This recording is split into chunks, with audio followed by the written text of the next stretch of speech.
Halo, apa khabar geng?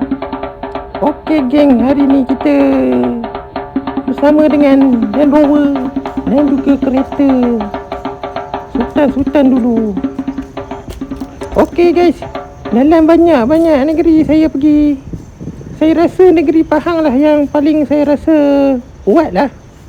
Bangsa Pahang ni memang kuat.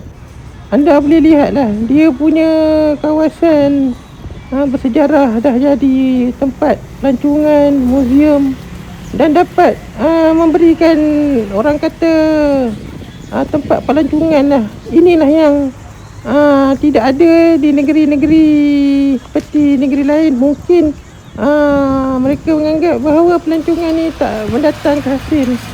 Bila ada pelancongan, satu dunia datang.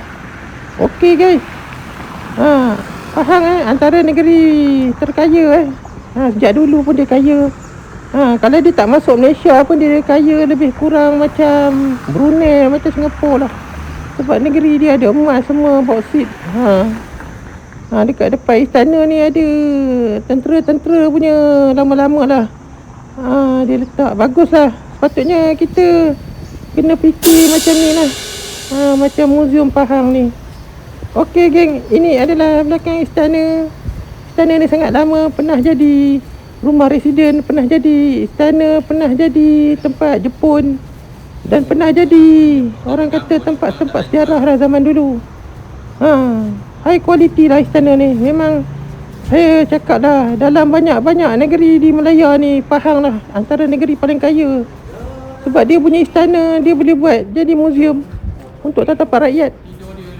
Macam ni lah gambar sultan-sultan lah. Sultan-sultan dulu bukannya orang kata yang kita lihat dalam sejarah. Sultan-sultan dulu memang dah wujud lama, dah kaya.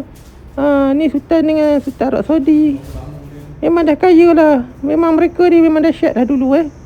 Saya dengar cerita raja-raja dulu dengan penjajah ni, dia terlentang je, dia tak takut kan. Itulah beza dengan sekarang pemimpin macam Amerika ke Rusia ke. Kita Malaysia kena dah belasah. Okey guys, itulah bezanya. Orang dulu berani, moyang kita berani. Saya ingat dalam Malaysia ni negeri yang tak pernah kena teruk lah, kena pijak je lah. Selangor, Pahang, Perak, Negeri Sembilan lah. Mereka ni, raja-raja mereka ni semuanya cerdik-cerdik lah. Walaupun mereka tidak menggunakan kekuatan tentera, tapi mereka menggunakan akal untuk mengekalkan kesinambungan orang Melayu. Anda bayangkan lah, tempat ni cantik ya.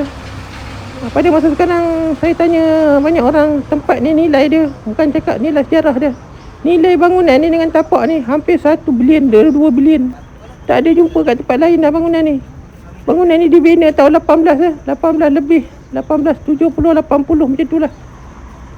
Dengan cerita dekat sini lah tempat emas dia pergi hantar ke London. Okey geng, jumpa lagi. Okey geng, apa-apa pun gerak dulu lah. Saya pun dah habis ronda ni. Sekarang kita gerak tempat lain lah. Di Pekan Pahang ni best, cendol dia, banyak kedai. Okey guys, jumpa lagi, bye bye.